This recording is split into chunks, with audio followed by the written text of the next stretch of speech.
जय मित्रांनो, मी उमेश पाटील या सेशन मध्ये स्वागत करत आहे. मित्रांनो बघा, आपल्याला एखाद्या पदाची निवड करायची आणि ती पद आपल्याला परत निवडतंय, याचा अर्थ काय झाला? आपण त्या पदाची परीक्षा देतोय. ती परीक्षा द्यायच्या अगोदर आपल्याकडे जर ती परीक्षा सोपी जावी म्हणून आपल्याला त्याची प्रॅक्टिस होणं गरजेचं आहे. पीवायक्यू सोडवणं गरजेचं आहे, एमसीक्यू सोडवणं गरजेचं आहे. म्हणून पुढे येणाऱ्या ज्या प्रश्नपत्रिका किंवा परीक्षा आहेत त्याचा सराव होण्यासाठी ही जी प्रश्नपत्रिका आहे ती तुमच्या समोर आणली. नुकताच हायकोर्टचा एक लिपिकचा एक पेपर झालेला आहे क्लरिकलचा. आणि तसं जर पाहायला गेलं तर पेपरचे गणित आणि बुद्धिमत्ता हे जर विषय जर बघितले तर सुरुवातीला जर पाहायला गेलं तर 50% 60% हे इझी लेवलचे होते. ठीक आहे. 25% हे मॉडरेट लेवलचे होते. 25 म्हणण्यापेक्षा 30-35 मॉडरेट लेवलचे होते. त्याच्यापेक्षा अवघड, ठीक आहे, त्याच्यापेक्षा अवघड हे 10-15%च प्रश्न टाकले गेले होते. तर बघूया कोणते प्रश्न आहेत हे नेमके. ठीक आहे, चला समजून घ्या आता एक एक प्रश्न. दोन्ही याच्यामध्ये लँग्वेज मध्ये होता हा प्रश्न आणि आपण तो प्रश्न सोडवायचा काही हरकत नाहीये. इथे बघूयात, मराठीत पण आहे. मनीषा पुष्पापेक्षा उंच आहे पण मनीष इतकी उंच नाही. हरकत नाही. नगीना पुष्पापेक्षा, माफ करा मी मनीष बोललो, नगीना पुष्पापेक्षा उंच आहे. नगीना उंच आहे. ठीक आहे. मग मी काय करतो? नगीना उंच आहे कुणापेक्षा? पुष्पा. झुकेगा नाही, है ना. बरं, उंच आहे पण मनीष इतकी नाहीये. कोण? नगीना. मनीष इतकी उंच नाहीये म्हणजे मनीष इकडे यायला पाहिजे. मनीष इतकी उंच नाहीये म्हणजे मनीष मोठा आहे किंवा मोठी आहे, जे काही मुलगा किंवा मुलगी असेल. ठीक आहे. इतकी म्हणल्यावर मुलगी येणार. नगीना. पुढे दिलं रमा नमितापेक्षा उंच आहे पण पुष्पा इतकी उंच नाही. कोण? रमा. रमा ही काय आहे? उंच, नमितापेक्षा उंच आहे पण पुष्पा इतकी नाहीये म्हणजे रमा ही लहान आहे. कोणापेक्षा? पुष्पापेक्षा. ठीक आहे. रमा ही लहान आहे पुष्पापेक्षा म्हणजे रमा इथे येणार. पण रमा मोठी आहे ना, कुणापेक्षा? नमितापेक्षा. मग नमिता इथे येणार. ग्रेटर दॅनचं साईन दिलेलं आहे बरं का, नमिता आहे. ठीक आहे. आता त्यांनी प्रश्न विचारलेला आहे, तर यापैकी सर्वात उंच कोण आहे? तर यापैकी उंच कोण यायला पाहिजे राजाओ? सांगा बरं. तर सिंपल आहे, मनीष उंच आहे ना, सरळ सरळ. पर्याय क्रमांक 1 हे उत्तर त्याचं असायला पाहिजे. ठीक आहे. चला पुढचा प्रश्न बघूया. पुढचा प्रश्न आता बघा, दोन्ही पण लँग्वेज मध्ये दिला, इंग्लिश मध्ये पण आणि मराठीत पण. बघा, ब हा अ पेक्षा दुप्पट वयाचा आहे. ब हा अ पेक्षा. आता एक एक एक एक मुद्दा लिहू आपण. सुरुवात अ पासून सुरुवात करू, कारण ब हा अ पेक्षा दुप्पट वयाचा आहे ना. दुप्पट वयाचा आहे अ पेक्षा. हरकत नाही. चलो, अ पेक्षा दुप्पट वयाचा आहे. मग समजा मी अ च काय मानलं? वय एक्स मानलं. आणि ब किती झालं? मग 2x झाला, आहे की नाही.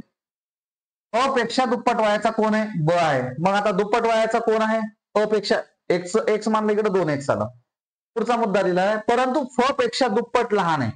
कोण रे? ब. ठीक आहे. ब हा अ पेक्षा दुप्पट वयाचा आहे परंतु फ पेक्षा दुप्पट लहान आहे. आता दुप्पट लहान आहे याचा अर्थ काय झाला? फ हा 4x झाला. फ हा 4x झाला. फ हा 4x झाला. ठीक आहे. दुप्पट लहान आहे, अ पेक्षा दुप्पट वयाचा आहे परंतु फ पेक्षा दुप्पट लहान आहे. म्हणजे ब 2x असेल तर फ 4x आहे. याच्यापेक्षा निम्मा कोण आहे? ब आहे. ब निम्मा झाला ना. 4x इकडे असेल तर हा 2x झाला. ठीक आहे. आता पुढे दिलेला आहे, क हा अ च्या वयाच्या निम्मा आहे. क हा अ च्या वयाच्या निम्मा आहे. ओके. क हा अ च्या वयाचा निम्मा आहे. अ x आहे, हा 1/2 आहे म्हणजे निम्मा आहे असं लिहिलंय. परंतु ड पेक्षा दुप्पट मोठा आहे. परंतु ड पेक्षा दुप्पट मोठा आहे. ड पेक्षा दुप्पट मोठा आहे म्हणजे ड ची व्हॅल्यू यायला पाहिजे x/4 म्हणजे दुप्पट मोठा झाला ना हा. लक्षात, कोण? क दुप्पट मोठा झाला आणि ड हा निमपट झाला त्याच्यापेक्षा. म्हणजे मी काय केलं इथं, त्या 1/2 ला परत 2 मागलं आणि उत्तर आलं 1/4. निमपट झाला ना तो दुप्पट आहे तर हा निमपट होणार आहे. ठीक आहे.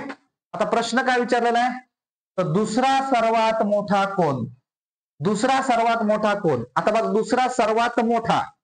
सर्वात मोठा म्हणजे सर्वात मोठा यायला पाहिजे, त्याच्यापेक्षा लहान यायला पाहिजे. मग आपण याची रँकिंग फिक्स करू. बघा, फ आहे 4x सर्वात मोठा. ठीक आहे. फ झाला. ब आहे 2x, त्यानंतर हा पण झाला. त्यानंतर अ आहे x, त्यानंतर क आहे x/2, x/2 आणि ड आहे 1/4. 1/4. कन्फ्युजन होत असेल तर इंग्लिशमध्ये वाचू शकतात बघा. Who is the second oldest. Oldest म्हणजे म्हातारा आहे ना. यंगर म्हणजे तरुण. तरुण म्हणजे आत्ता जन्माला आलेला. ओल्डर म्हणजे जुना. याचा अर्थ सर्वात जुना कोण आहे? फळ आहे. त्याचं वय जास्त आहे ना. सिंपल आहे ना. समजा एक्स मी जर 10 मानलं, हे 20 जाणार आणि हे 40 जाणार आहे की नाही. हे 5 येणार, हे 2.5 येणार, हे लेकरू आहे आत्ताशी. याचा अर्थ 2 नंबरला कोण आहे राजा? तो 2 नंबरला ब आहे. ठीक आहे. 2 नंबरला ब आहे. हे तुमचं उत्तर यायला पाहिजे. लक्षात यायला लागले बघा. मी असे वेगवेगळ्या प्रश्नपत्रिकांचं विश्लेषण तुम्हाला युट्यूबच्या मार्फत देत असतो.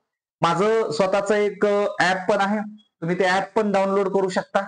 अगदी खूप कमी किमतीमध्ये तुम्हाला बुद्धिमत्ता आहे, गणित आहे, वेगवेगळे कोर्सेस तिथे मी लॉन्च केलेले. ठीक आहे. तर ऍपचं नाव आहे booster up. Booster UP Umesh Patil. Booster up. त्या ऍपवर प्ले स्टोअरवर टाकलं की तुम्हाला ते सर्च होईल. जर सर्च नाही झालं, समजा उदाहरणार्थ सर्च नाही झालं, तर तुम्ही मला कॉल करू शकता किंवा मेसेज करू शकता. मेसेज केलं तर बेस्ट होईल. कॉलमध्ये एखाद्यास मी लेक्चरमध्ये असतो. 8275237849 हा माझा मोबाईल नंबर आहे. एनी टाइम तुम्ही मेसेज करू शकतात. काही प्रॉब्लेम नाहीये. ठीक आहे. पुढे सरकूया आता. पुढे सरकूया. पुढचा प्रश्न. आता बघा, मोहिनी 10 दिवसापूर्वी चित्रपटाला गेली होती. ओके, हरकत नाही. आपल्याला नेलं नाही, आपण काही राग मानायचं नाही. ती गेली होती. तिचं बघूया, तिचं बघेल काय करायचंय. ठीक आहे. मग मोहिनी जी आहे ना, 10 दिवसापूर्वी चित्रपटाला गेली होती. पण मोहिनीचा कार्यक्रम वेगळा आहे. मोहिनी काय करते? फक्त सोमवारी चित्रपटाला जाते. मोहिनी फक्त सोमवारी चित्रपटाला जाते. ज्या दिवशी जाते त्या दिवशी सोमवार असतो. आणि आज समजा आज आपण विचार जर केला, हा आज आहे.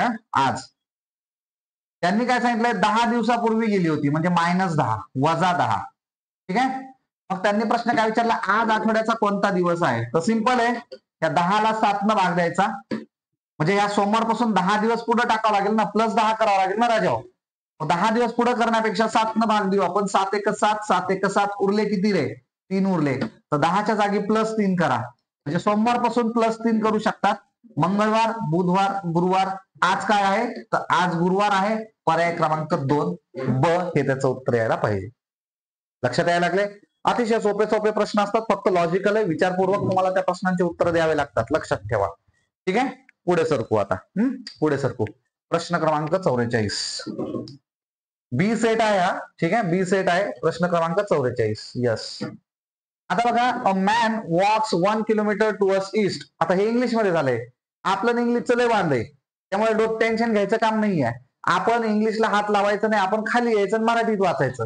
कारण आपण शाळेत गेले आणि इंग्लिश शाळेतून बाहेर गेली असं म्हणता येईल. कारण तुम्ही तेवढाच इंग्लिशचा अभ्यास केलाय ना राजा. ठीक आहे. हरकत नाही. एक माणूस पूर्वेकडे 1 किलोमीटर चालतो. एक माणूस पूर्वेकडे 1 किलोमीटर चालतो. ठीक आहे. आता बघा, सिंपल गोष्ट आहे. माझ्या दृष्टीने पूर्व असतो, हे उत्तर असतं, हे पश्चिम असतं, हे खाली दक्षिण असतं. एक माणूस पूर्वेकडे 1 किलोमीटर चालतो. ओके, इथून सुरुवात केली समजा चालायला इकडे 1 किलोमीटर. 1 किलोमीटर. आणि नंतर तो दक्षिणेकडे वळतो. दक्षिण म्हणजे खाली. आणि 5 किलोमीटर चालतो. ओके, इकडे खाली वळला. अंदाजे 5 किलोमीटर चालला. व तो पूर्वेकडे वळतो. परत तो उजवीकडे वळतो. पूर्वेकडे म्हणजे इकडे बरं का. मी ऍरो दाखवतो. जसा जसा ऍरो आहे तसा तसे ते चालतायत. पूर्वेकडे वळतोय आणि 2 किलोमीटर चालतोय. ओके, 2 किलोमीटर अंदाजे 2 किलोमीटर दाखवून देऊ. त्यानंतर तो उत्तरेकडे वळतोय म्हणजे वर वळतोय. आणि 9 किलोमीटर चालतोय. ओके, हे 5 आहे राजा. या 5 पेक्षा जास्त लेंथ दाखवा लागेल आपल्याला. लांबी जास्त दाखवा लागेल. हे 5 इथं झालं. 5 पेक्षा जास्त इथं समजा उदाहरणार्थ 9 किलोमीटर आले. ठीक आहे. आता तो त्याच्या सुरुवातीच्या ठिकाणापासून किती अंतरावर आहे? ओके, हरकत नाही. चांगला प्रश्न आहे. प्रश्न चांगला आहे हा. बघा, आता इथं दिशा ज्ञानवरचा प्रश्न आहे. इथं पायथागोरस थेरम वापरावा लागणार आहे. पायथागोरस थेरम हे काटकोन त्रिकोणाला लागू होतंय. त्याच्यासाठी काटकोन त्रिकोण इथं आपल्याला काढावा लागेल. मग काय करावं लागेल? समजा उदाहरणार्थ काटकोन त्रिकोण काढण्यासाठी मला पहिले पाया काढावा लागेल. मग पाया काय झाला बघा, हा ए पासून बी पर्यंत पाया झाला. आता हा 1 किलोमीटर आहे, तर हे 2 किलोमीटर, तर इथं 2 लिहा. ठीक आहे. टोटल 9 आहे राजा. टोटल 9 आहे. पण ही 5 आहे ना, 5च्या समोरची बाजू इथपर्यंत 5च येणार आहे. 9तून 5 गेले तर उरले 4. ही 4 येणार आहे. हा त्रिकोण तयार झाला ना राजा. मग आता आहे की नाही, ए बी सी. आता ए बी किती आलं? ए बी आलं तुमचं. ए बी किती आलं राजा? ए बी आलं 2 + 1 3 झाला. ठीक आहे. बीसी किती आलं? बीसी आलं 4. 20 आलं 4. मग आता एसी काढायचंय ना, अंतर काढायचं एसीचं. मग पायथागोरसचं त्रिकूट सांगतं जर 3, 4 असेल तर जो समोरचा असतो तो कर्ण 5 असतो. कसं काय? फॉर्म्युला पण आहे 3 चा वर्ग अधिक 4 चा वर्ग बरोबर हा कर्ण वर्ग म्हणजे एसी वर्ग. एसी वर्ग मग एसी बरोबर 3 चा वर्ग 9, 4 चा वर्ग 16 आणि हे वर्गमुळात येणार. हे झालं 25. 25 चं वर्गमूळ 5 झालं एसी. एसीचं उत्तर म्हणजे कर्णाचं उत्तर आलं 5. म्हणजे याचं उत्तर आलं काय आलं? तो त्याच्या सुरुवातीच्या ठिकाणापासून किती अंतरावर? तो त्याच्या सुरुवातीच्या ठिकाणापासून 5 किलोमीटर अंतरावर आहे. दिशा विचारलेली नाही म्हणून आपण दिशा सांगणार नाहीये. दिशा जर विचारली असती तर सांगितलं असतं. नाही बघा, दिशा जर विचारली असती, समजा ही पूर्व आहे, ठीक आहे, आणि ही उत्तर आहे, आणि ही जी असते ना ही आग्नेय असते, आग्नेय दिशेला आहे असं आपल्याला सांगता येईल. ठीक आहे. आता बघा टोटल 20 प्रश्न आहेत बुद्धिमत्तेचे, आहे की नाही? त्यातले आपण आता 5 प्रश्न घेऊ. असे 4 व्हिडिओ बनतील म्हणजे 5 चोक 20 प्रश्न. म्हणजे तुम्हाला बघायला सोयीस्कर होईल, सोपं जाईल. पुढे सरकूया आपण आता. हा, if cat and boat are written as XZG and YLZ, जे सगळं दिलेलं आहे त्यांनी इंग्लिश मध्ये दिलेलं आहे, मराठीत दिलेलं आहे. जर कॅट, मी लिहितो आता इथं, जर कॅट हा शब्द, जर कॅट आणि बोट एक शब्द XZG अनुक्रमे लिहिले जातात, ठीक आहे, BOAT बोट. बोटच्या विरुद्ध काय दिलेलं आहे? YLZG.